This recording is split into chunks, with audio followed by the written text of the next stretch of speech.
The Netflix board hits the pause button on Carl Icahn. Let's talk to Reuters correspondent Ryan Blastelica. Ryan, smelling a poison pill over at Netflix. Fill us in. Netflix board, they adopted a poison pill, which sounds dramatic. Basically what this means is nobody can buy 10% of Netflix shares unless they have the board's approval. Right. This kind of measure is taken when companies want to prevent anybody from doing a hostile takeover of the company, selling it without their approval. This comes on the heels of Carl Icahn buying a stake in the company. They want to just under 10%, his stake. Yeah, about 9% or so, I think it was. And this is the company trying to say we don't want him to buy anymore. We don't want him to sell the company without our approval. So this is not unprecedented. Of course, poison pills are a bit of a, people have mixed feelings about them. Right. And speaking of which, one analyst out there from KBW Company saying he doesn't support this because this entrenches the current management and the board at the expense of shareholders.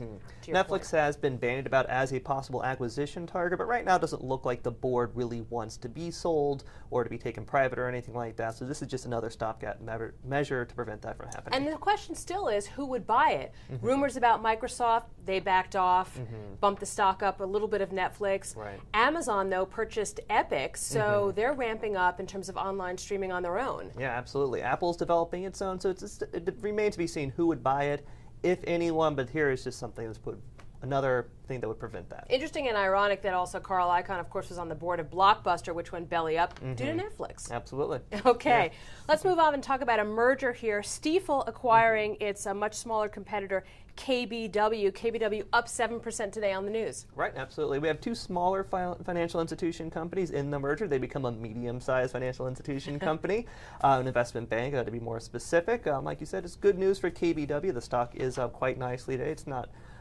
It's a decent-sized premium for the company in this merger. They fell on some hard times September 11th, lost a lot of employees, also hit hard in the financial crisis, reported a third-quarter loss.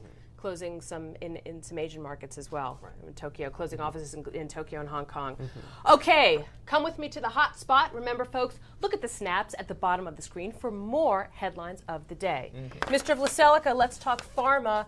Thumbs up and thumbs down for two different pharma companies today. BioMarin at a life high, up 28% today for good news on a new experimental drug. Absolutely. The drug is an experimental drug for genetic disorders, and what the company found in its latest drug trial is that when you administer this drug weekly, it allows people to walk, actually. Yeah. So it's very, very good news, very encouraging kind of thing to see for people with the disorders in question. And like you said, stock's up very nicely today, up 30% or so, and hitting a new all-time high. New all-time high. Morquio is the Morquio syndrome, actually, that genetic disorder. So good news there. Pharmacyclics, however, down 10%.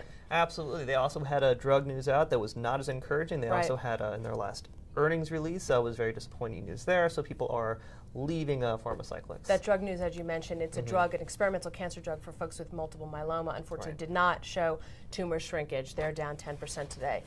All right, let's go to the big board, the Market Monitor. Look at U.S. stocks, which we have a pretty quiet day today ahead of the election. Right, exactly. The election is the thing that everyone is really paying attention to, not just on Wall Street, but across the country and really across the world. Sure. Right now, the general sense is that people expect Obama to win a second term, at least the polling as far as the electoral college goes.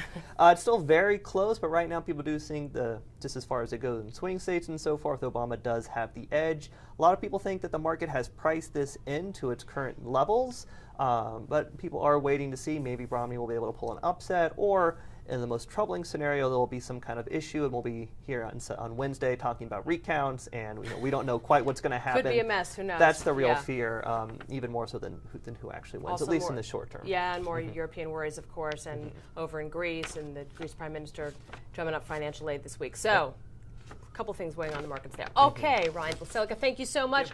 Remember, there's more headlines at our Twitter feed, at Reuters Insider, and check out the great videos on our YouTube channel, Reuters.com/ReutersTV.